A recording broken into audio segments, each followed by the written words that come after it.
एका विचारवंताने म्हटले आहे, तुम्ही जे पेरता तेच तुम्ही कापता. जीवन हे एका बुमरँगसारखे आहे. आपले विचार, कृती आणि शब्द लवकरच किंवा नंतर आपल्याकडे परत येतात, आश्चर्यकारक आणि अचूकतेसह. काय हे मर्म आम्ही जाणले आहे?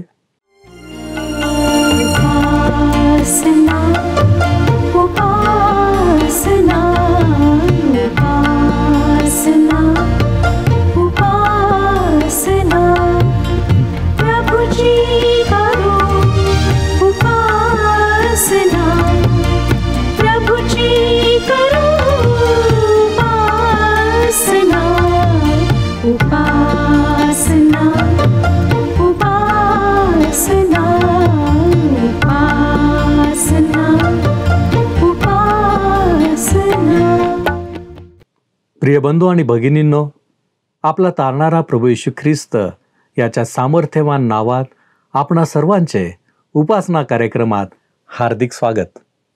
प्रियानो, जगामध्ये अशा अनेक प्रकारच्या गोष्टी आहेत की त्यांच्याकडे पाहून प्रत्येकाला त्याचे नवल वाटते. रंगीबरंगी फुले, पक्षी, प्राणी असे बरेच काही पाहून आम्हाला त्याचे नवल वाटते. आकाशातील मेघधनुष्य हेही एक नवल आहे. या यादीमध्ये आणखी एक नवल टाकता येईल, ते म्हणजे बी पेरले की काही दिवसांनी ते अंकुरते आणि नंतर त्याचे एक रोप आणि नंतर झाड बनते, फुले आणि फळे येतात. या सर्व गोष्टी नैसर्गिक जरी असल्या तरी देवाने लावून दिलेला नियम पाळतात. प्रियांनो, आज आपण पेरणे यावर अध्ययन करणार आहोत, जे पौलाने गलती येथील लोकास एका वेगळ्या प्रकारे शिकवले. माणूस जे काही पेरतो त्याचेच त्याला पीक मिळेल, असे पौलाने का म्हटले आणि त्यामागे त्याचा हेतू काय होता, हे सर्व पाहण्यासाठी चला प्रियांनो, आपण आपल्या अध्ययनाची सुरुवात करूया. श्रोत्यांनो, सध्या आम्ही पौलाने गलतीकरास लिहिलेल्या पत्राच्या 6व्या अध्यायाचा अभ्यास करीत आहोत. विश्वासाद्वारे तारण व पवित्र आत्म्याचे फळ यांच्याद्वारे ख्रिस्ती चारित्र्य निर्माण होते या मध्यवर्ती कल्पनेचा आपण अभ्यास करीत आहोत. गलतीकरास पत्र 6वा अध्याय 2ऱ्या वचनामध्ये आपण एकमेकांची ओझी वाहण्याविषयी वाचले व वाटून घेण्याची ओझी कोणती आहे ते आम्ही पाहिले. आणि त्यानंतर गलतीकरास पत्र 6वा अध्याय 5व्या वचनामध्ये आपण वाचले की प्रत्येकाने आपापला भार वाहावा. या वचनाच्या स्पष्टीकरणात मी तुम्हाला जी ओझी वाटून घेता येत नाहीत त्यांच्याविषयी सांगितले. शारीरिक व मानसिक यातना व मृत्यू अशी 2 वाटून न घेता येणारी ओझी आपण पाहिली. आता आणखीन एक ओझे आपण पाहणार आहोत की जे वाटून घेता येत नाही. या ओझ्याचे नाव काहीसे वेगळे आहे, ते आहे बेमा. बेमा हे येशू ख्रिस्ताच्या न्यायसनाचे नाव आहे. ते न्यायसन अविश्वासणाऱ्यांसाठी नाही, ते विश्वासणाऱ्या ख्रिस्ती लोकांसाठी आहे. अर्थातच अविश्वासणाऱ्यांसाठीही एक न्यायसन आहे. त्याचे वर्णन प्रकटीकरणाच्या पुस्तकातील 20व्या अध्यायात आहे. त्याला मोठे सफेद सिंहासन असे म्हणण्यात आले आहे. परंतु बेमा हे न्यायसन विश्वासणाऱ्या ख्रिस्ती व्यक्तीसाठी आहे. करिंथकरास दुसरे पत्र 5वा अध्याय आणि 10व्या वचनात सांगितलेले आहे. करिंथकरास दुसरे पत्र 5वा अध्याय 10वे वचन, कारण आपणा सर्वांस ख्रिस्ताच्या न्यायसनासमोर खऱ्या स्वरूपाने प्रगट झाले पाहिजे, यासाठी की प्रत्येकाला त्याने देहाने केलेल्या गोष्टींचे फळ मिळावे, मग त्या बऱ्या असोत किंवा वाईट असोत. श्रोत्यांनो, ख्रिस्ती म्हणून आम्ही देहामध्ये ज्या गोष्टी केल्या त्यांचा न्याय करण्यात येईल. आम्हाला पारितोषिक मिळेल किंवा नाही हे पाहण्यासाठी तो न्याय होईल. या ठिकाणी तारणाचा प्रश्न नाही. जेव्हा ख्रिस्ताच्या वधस्तंभाजवळच विश्वासणाऱ्यांच्या तारणाचा प्रश्न सुटला आहे, विश्वासणाऱ्यांच्या कार्याचा न्यायनिवाडा बेमा या न्यायसनासमोर होणार आहे. पॉल रोमकरास पत्र 14वा अध्याय आणि 12व्या वचनात म्हणतो, तर मग आपणातील प्रत्येक जण स्वतःचा हिशेब देवाला देईल. आमच्या जीवनाच्या प्रत्येक क्षेत्राला लागू पडेल असे एक तत्व मग पौलाने मांडले आहे आणि ते विशेष करून विश्वासणाऱ्यांकरिता आहे. हे तत्व आहे, फसू नका, देवाचा उपहास व्हायचा नाही, कारण मनुष्य जे काही पेरितो त्याचेच त्याला पीक मिळेल. हे तत्व निसर्गाच्या बाबतीत खरे आहे. तुम्ही कापसाचे बियाणे पेरले तर तुम्हाला कापूस मिळेल. तुम्ही गहू पेरलात तर गव्हाची कापणी कराल. आणि ख्रिस्ती व्यक्ती म्हणून तुम्ही जे पेराल त्याची कापणी कराल. आमच्या तारणाच्या वेळेस आमच्या सर्व पूर्वीच्या जीवनाचा हिशेब चुकता करण्यात आला खरा, पण नवीन जीवनाचे, त्यातील कृत्यांचे काय? तुमच्या तारण झाल्यानंतरच्या जीवनाचे काय? येशूचा स्वीकार केल्यानंतर तुमचे जीवन कसे आहे? तुमच्या जीवनात पाप आहे काय? त्याची तुम्ही कबुली दिली आहे काय? आम्हा सर्वांना ख्रिस्ताच्या न्यायसनासमोर उभे राहावे लागेल. योहान आपल्या पहिल्या पत्राच्या पहिल्या अध्यायातील 7व्या वचनात म्हणतो, योहानाचे पहिले पत्र, पहिला अध्याय, 7वे वचन. पण जसा तो प्रकाशात आहे तसे जर आपण प्रकाशात चालतो तर आपली एकमेकांबरोबर भाग्य आहे, आणि त्याचा पुत्र येशू याचे रक्त आपल्याला सर्व पापांपासून शुद्ध करते. आता कोणी असे म्हणेल, मी ख्रिस्ती आहे, माझ्यात काही पाप नाही. तुमच्यामध्ये पाप नाही असे तुम्ही म्हणता तर तुम्ही प्रकाशात चालत नाही. कारण तुम्ही जर प्रकाशात चालत असला तर तुम्हाला तुमच्या जीवनातले पाप दिसेल. श्रोत्यानो, देवाचे वचन, पवित्र शास्त्र हा तो प्रकाश आहे व तो प्रकाश सर्व काही प्रगट करतो.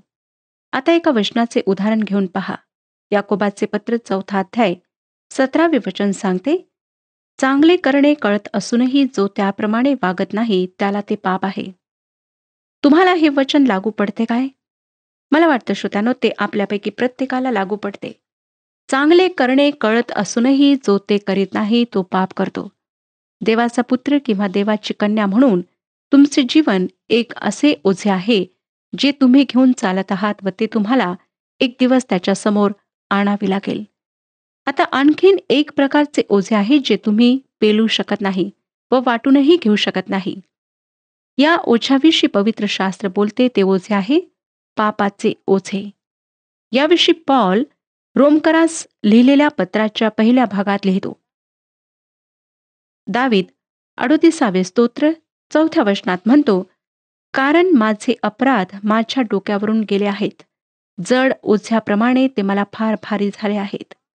होय श्रोत्यानो, पाप हे एक असे ओझे आहे जे तुम्ही इतरांबरोबर वाटून घेऊ शकत नाही. दाविदाने म्हटले, माझे अपराध माझ्या डोक्यावरून गेले आहेत, जड ओझ्याप्रमाणे ते मला फार भारी झाले आहेत. स्तोत्रांमधून अशा प्रकारची एक ओढ दिसून येते. 55वे स्तोत्र 6व्या वचनात दावीद म्हणतो, मी म्हटले मला पारव्यासारखे पंख असते तर मी उडून जाऊन कसा आराम पावला असतो. तुम्हाला कधी असे वाटले आहे काय? कधी कधी डॉक्टर्स आम्हाला सल्ला देतात की आम्ही आमच्या ओझ्यापासून दूर जायला हवे. स्तोत्रकर्त्यालाही या सर्व गोष्टींपासून दूर जावेसे तीव्रतेने वाटते, परंतु तुम्ही व मी त्यापासून पळून जाऊ शकत नाही, कारण आमच्यामध्ये अपराधित्वाची तीव्र जाणीव आहे. एक मानसशास्त्रज्ञ सांगतात की ही अपराधित्वाची जाणीव आमच्या उजव्या हाता इतकीच आमच्या जीवनाचा अविभाज्य भाग आहे. मानसशास्त्रज्ञांनी त्या जाणीवेला काढून टाकण्याचा प्रयत्न केला, परंतु ते अपयशी ठरले. एका प्रसिद्ध लेखकाला प्रत्यक्ष विनोद करायला फार आवडत असे. एकदा त्यांना माहीत असलेल्या त्यांच्या देशातील 12 प्रसिद्ध लोकांना तार पाठवले. त्या तारेचा संदेश असा होता, सर्व उघडकीस आले आहे, ताबडतोब पळून जा. आणि त्या 12ही जणांनी ताबडतोब देशातून पलायन केले. आणि गंमत म्हणजे श्रोत्यानो, ते सर्व चांगले नागरिक होते. मला आपणाला सांगू द्या की आम्हा प्रत्येकामध्ये अपराधीपणाची जाणीव आहे. पाप हे एक असे ओझे आहे की ते आम्ही वाटून घेऊ शकत नाही व ते पेलूही शकत नाही. ते आमच्याकरिता फार जड आहे. एकच जागा अशी आहे त्या ठिकाणी तुम्ही ते ओझे सोडू शकता, आणि ती जागा आहे ख्रिस्ताचा वधस्तंभ. स्तोत्रकर्ता 55 स्तोत्र 22व्या वचनात म्हणतो, स्तोत्रसंहिता 55 अध्याय आणि 22वे वचन, तू आपला भार परमेश्वरावर टाक, म्हणजे तो तुझा पाठिंबा होईल. धार्मिकाला तो कधी ढळू देणार नाही. प्रभू येशू ख्रिस्ताने म्हटले मत्ते कृष्णवर्तमान 11वा अध्याय आणि 28व्या वचनात, अहो कष्टी व भाराक्रांत जन हो, तुम्ही सर्व मजकड या, म्हणजे मी तुम्हास विसावा देईन. आज आमच्या पापांचा जड भार केवळ तोच उचलू शकतो, कारण त्याने आमच्या पापांचे प्रायश्चित भोगले आहे. तो एकटाच ते उचलू शकतो. तो एकटाच ते तुमच्यापासून घेऊ शकतो. दोन सुप्रसिद्ध शिल्पकृती ह्या गोष्टीचे वर्णन करतात. एका शिल्पकृतीचे नाव आहे द डाईंग गॉल आणि दुसऱ्या शिल्पकृतीचे नाव आहे द लाओकून, जे रोममध्ये वेटिकन येथे आहे. द डाईंग गॉल या शिल्पकृतीमध्ये रोमला गुलाम म्हणून आणलेल्या एका माणसाचे शिल्प आहे. त्याला मोठ्या क्रीडा मैदानात, जेथे रोमी लोक गुलामांची लढाई किंवा गुलाम व जंगली जनावरांमधली लढाई मोठ्या आनंदाने पाहत, त्या ठिकाणी आणले होते. तो भयंकर जखमी झाला होता. त्याच्या शरीरातून जीवनदायी रक्त वाहून चालले होते व तो मदतीसाठी अपेक्षेने पाहत आहे, असे ते चित्र होते. मरणासन्न योद्धा तो होता, पण त्याची मदत करणारे त्या परक्या देशात कोणीही नव्हते. श्रोत्यानो, आज ख्रिस्ताशिवाय असलेल्या मानवाचे हे चित्र आहे. आम्हाला फक्त ख्रिस्तच वाचवू शकतो आणि आम्हाला वाचविण्यासाठीच तो या जगामध्ये आला. लूका शुभवर्तमान 19 अध्याय 10 वचनात प्रभू येशूने म्हटले, मनुष्याचा पुत्र हरवलेले शोधावयास व तारावयास आला आहे. तसेच तो मार्क शुभवर्तमान 10 अध्याय आणि 45 वचनात म्हणाला, मार्क शुभवर्तमान 10 अध्याय आणि 45 वचन, कारण मनुष्याचा पुत्र ही सेवा घ्यावयास नाही, तर सेवा करावयास व बहुतांच्या खंडणीस्तव आपला जीव द्यावयास आला. येशू ख्रिस्ताने तुमच्या व माझ्या पापांची खंडणी भरून दिली. त्या मरणासन्न स्थितीतल्या योद्ध्याप्रमाणे आम्ही त्याच्याकडे पाहू शकतो. आमचा बचाव होऊ शकतो. दुसरी शिल्पकृती आहे द लाओकून. त्यात ट्रॉय येथील एक पुजारी समोर पाहतो, तर त्याला समुद्रातले 2 सर्प त्याच्या 2 मुलांभोवती विळखा घालीत असताना दिसतात. तो त्यांच्या मदतीस धावतो, पण त्यांना मदत करू शकत नाही, कारण ते समुद्र सर्प त्यालाही आपल्या विळख्यात अडकवतात. असे ते तिघेही हळूहळू मृत्यूच्या पाशात आवळले जातात. मला वाटतं श्रोत्यानो, की यातून हे सत्य प्रगट होते की वैयक्तिक पाप आम्ही पेलू शकत नाही. ते आम्हाला सार्वकालिक मृत्यूच्या मुखात घेऊन जाते. तुम्ही तुमच्या ओझ्यांचे काय करता? काही ओझी अशी आहेत की जी तुम्ही वाटून घेऊ शकता. काही अशी आहेत की ती तुम्हाला एकट्यालाच पेलावी लागतात. परंतु वैयक्तिक पापाचे ओझे पेलण्यासाठी फार जड आहे. ते तुम्ही पेलू शकत नाही. 2000 वर्षांपूर्वी ख्रिस्ताने तुमच्या पापांचे ओझे स्वतःवर घेतले. त्याने वधस्तंभावर ते स्वतःवर घेतले. आज तुमचे ओझे एकतर तुमच्या पाठीवर किंवा तुम्ही विश्वासाने ख्रिस्ताला तुमचा तारणारा म्हणून स्वीकारल्यामुळे ते त्याच्यावर आहे. ख्रिस्त ते वाटून घेत नाही, ते त्याने सर्व पेलले.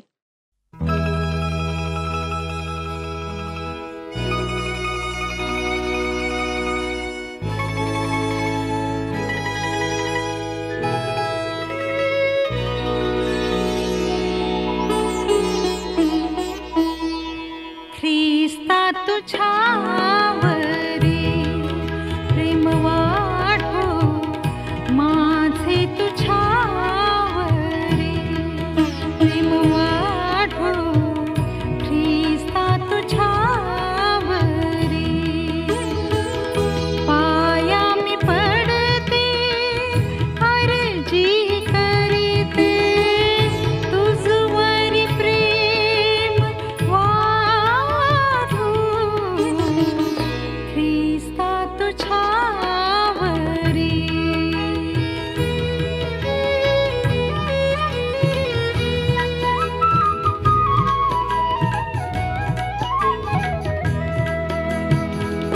लौकिक मी सुखी दंग मागे, आता तुझ्या मुखी दृष्टी लागे.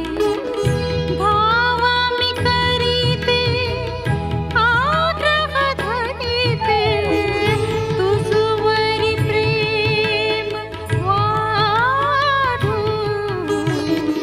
ख्रिस्ता तुझ्यावरी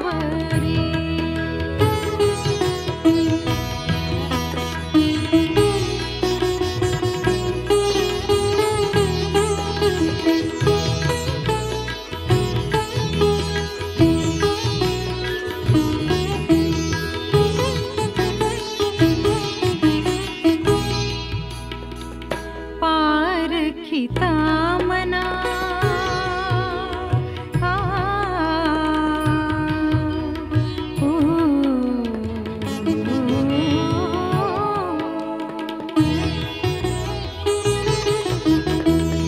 पारखिता मना दुःख होवो, ज्वालाही लागता क्षीण जाओ, अग्नीत पोळता मी मने सर्वथा, तुझवरी प्रेम वाढो, ख्रिस्ता तुझ्यावरी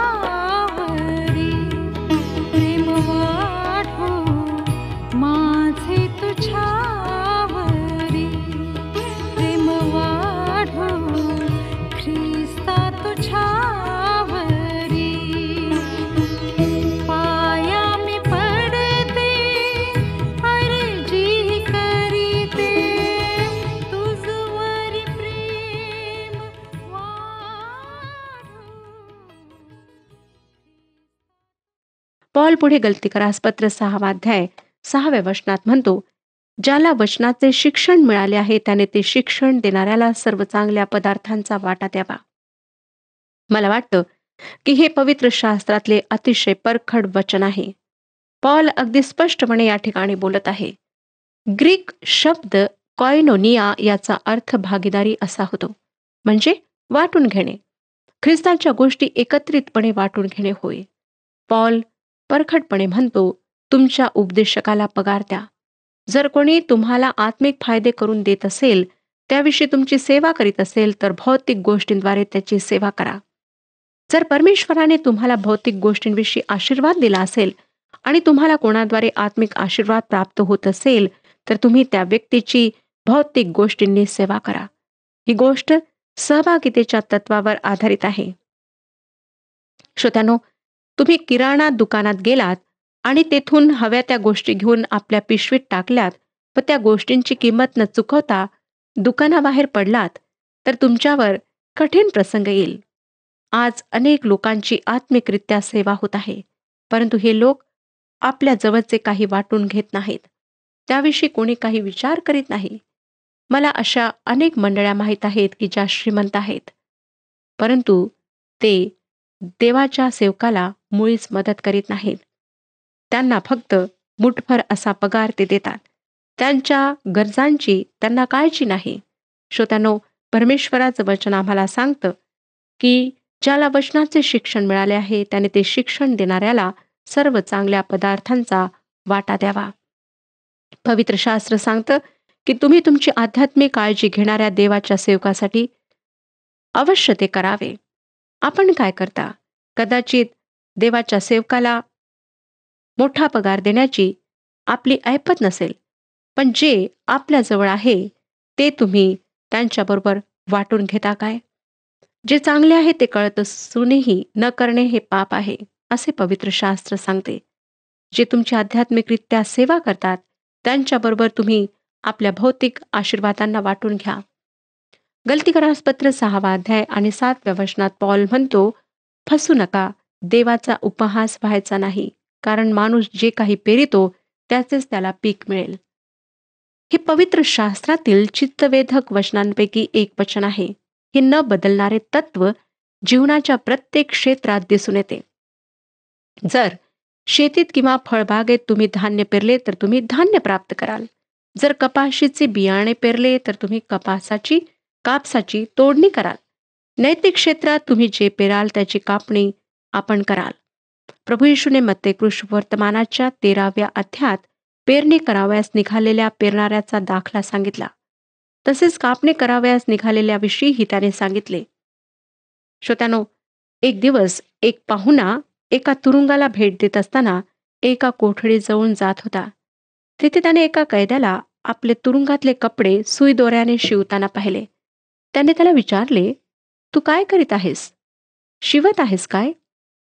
यावर त्या कैद्याने वर त्याच्याकडे पाहून उत्तर दिले, नाही, कापणी करतोय.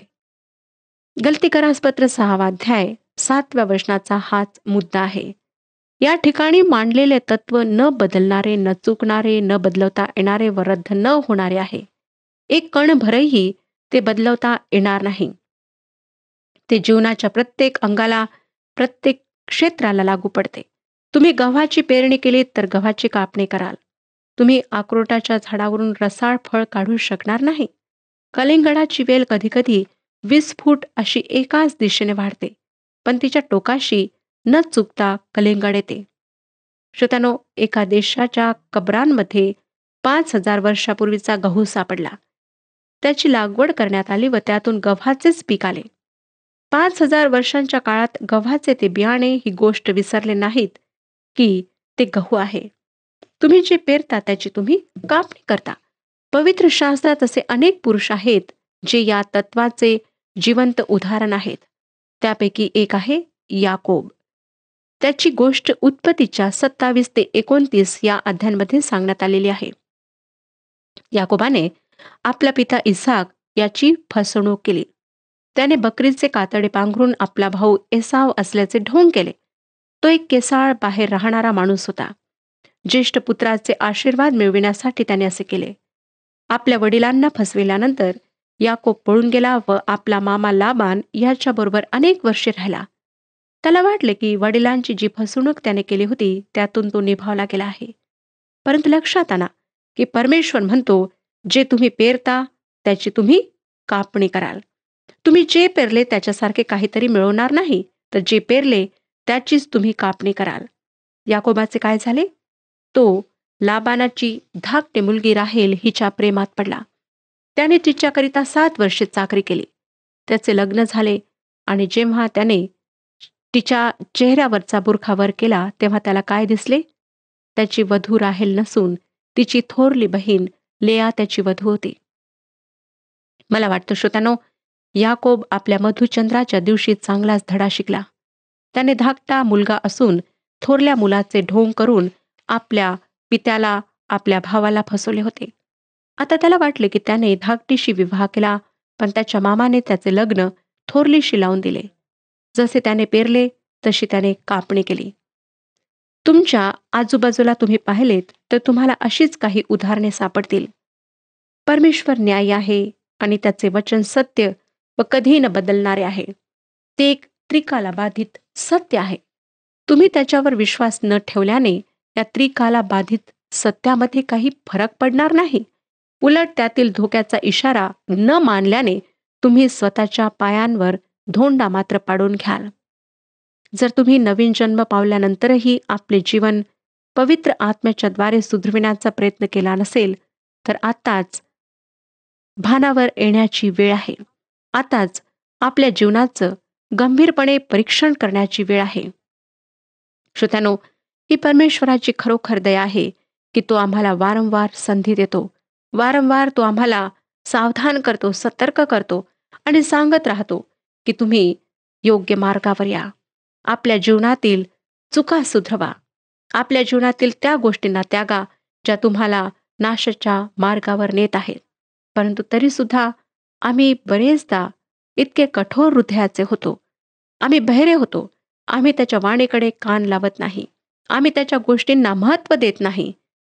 आणि अशाच प्रकारे बऱ्याच लोकांचं नुकसान झालेलं आहे. ते ख्रिस्ताला न स्वीकारता, पापांची क्षमा प्राप्त न करता ह्या जगातून गेलेले आहेत. त्यांचा शेवट निश्चित आहे. ज्या प्रकारे पवित्र शास्त्र आम्हाला सांगते, त्यांचा शेवट तोच आहे. आपण जे जिवंत आहात त्या आपणाकरिता परमेश्वर पुन्हा आणि पुन्हा सूचना देत आहे, चेतावणी देत आहे. काय श्रोत्यानो, त्याचे वचन ऐकून, त्याची ही वाणी ऐकून आपण स्वतःचे मार्ग बदलणार नाही? काय आपण पापांबद्दल पश्चाताप करणार नाही? लक्षात ठेवा की जीवन क्षणभंगूर आहे. काही ओझे असे आहेत ज्यांना आम्ही कोणासोबतच वाटू शकत नाही. पापाचं ओझं आम्ही वाटू शकत नाही. परंतु ख्रिस्ताच्या द्वारे परमेश्वराने उपाय केलेला आहे. तुम्ही आपल्या पापांचं ओझं ख्रिस्तावर देऊ शकता. तो ते ओझं उचलण्याकरिता तयार आहे. तुमच्या पापांकरिता त्याने खंडणी भरून दिली आहे. म्हणून वेळ न गमावता आताच पश्चाताप करा. ख्रिस्ताला आपला तारणारा म्हणून स्वीकारा. तो तुमची वाट पाहत आहे. पवित्र आत्म्याच्याद्वारे आपले जीवन सुधरविण्याचा प्रयत्न करा. श्रोत्यानो, आज जर परमेश्वर आपणाशी बोललेला आहे, तर एका लहानशा प्रार्थनेद्वारे आपले जीवन ख्रिस्ताला समर्पित करा. प्रभू परमेश्वर आपणाला आशीर्वाद देव.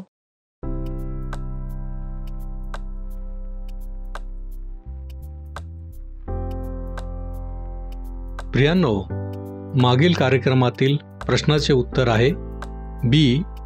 प्रतिदिनी आमचा भार प्रभू येशू वाहतो. आजचा प्रश्न, येशू ख्रिस्ताच्या न्यायासनाचे नाव काय आहे? ए. नेमा, बी. सिंहासन, सी. बेमा, डी. राजासन. प्रियांनो, या प्रश्नाचे उत्तर उद्या सकाळी 6 वाजण्याच्या आधी पर्याय ए, बी, सी किंवा डी लिहून आपले नाव, पत्ता आणि ठिकाण यासोबत मोबाईल नंबर 7021474742 वर SMS किंवा व्हॉट्सअप करा. प्रियांनो, आज आपण पाहिले की वचनाच्या शिकवणीचा फायदा घेणाऱ्यांनी त्यांच्या शिक्षकांना पाठिंबा द्यावा, त्यांना समर्थन द्यावे. तसेच पौलाने एक न बदलणारे तत्व मांडले. ते तत्व म्हणजे माणूस जे काही पेरतो त्याचेच त्याला पीक मिळेल. याचा अर्थ असा की एखाद्याच्या कृतींचे परिणाम नैसर्गिकरित्या येतील, मग ते चांगले असो वा वाईट. प्रियांनो, आजचे दोन्ही पाठ आमच्या जीवनास आम्ही लागू करणे आवश्यक आहे. काय आम्ही वचनांचे शिक्षण देणाऱ्यास पाठिंबा देतो? काय आमच्या जीवनात आम्ही काय पेरतो, जे उगवते ते चांगले असते काय? त्याचा उपयोग इतरांना होतो काय? आणि विशेष करून त्याद्वारे काय परमेश्वर आमच्याविषयी संतुष्ट होतो? प्रियांनो, आत्मपरीक्षण करा. आपण प्रार्थना करूया. सर्व समर्थ आमच्यावरती दया आणि कृपा करणाऱ्या आमच्या महान प्रेमळ परमेश्वरा, धन्यवाद देतो आमच्या जीवनाबद्दल, यासाठी की बापा तू आमची काळजी घेणारा, आम्हाला सहाय्य करणारा आमचा देव आहेस. आणि म्हणूनच बापा, जो तू आमच्यावरती नजर ठेवून आहेस, प्रभूजी, आम्ही योग्य कृती करावी, योग्य आम्ही आचरण करावं. म्हणून प्रभूजी तू आम्हाला सहाय्य कर, की जेणेकरून ज्या ज्या वेळेस प्रभूजी तू आमचं परीक्षण करशील, ज्या ज्या वेळेस तू आमच्याकडे पाहशील, त्यावेळेस बापा खऱ्या अर्थाने तू संतुष्ट होशील. प्रभूजी, आम्हाला ठाऊक आहे आमच्या जीवनामध्ये आम्ही ज्याप्रमाणे वर्तन करतो त्याचप्रमाणे आमच्या जीवनामध्ये त्याचं फळ देखील मिळतं. आणि म्हणून प्रभूजी, तुझी लेकरं या नात्याने आम्हाला सदैव उत्तमच मिळावं, यासाठी आमची दृष्टी आम्ही तुझ्याकडे लावतो. तू आमचा स्वीकार कर. तारणारा प्रभू येशू ख्रिस्त याच्या गोड आणि गौरवी नावात ही प्रार्थना केली आहे, म्हणून तू ऐक. आमेन. तुम्ही प्रभूमध्ये प्रकाश असे आहात. प्रकाशाच्या प्रजेसारखे चाला. प्रभू आपणाबरोबर सदैव असो.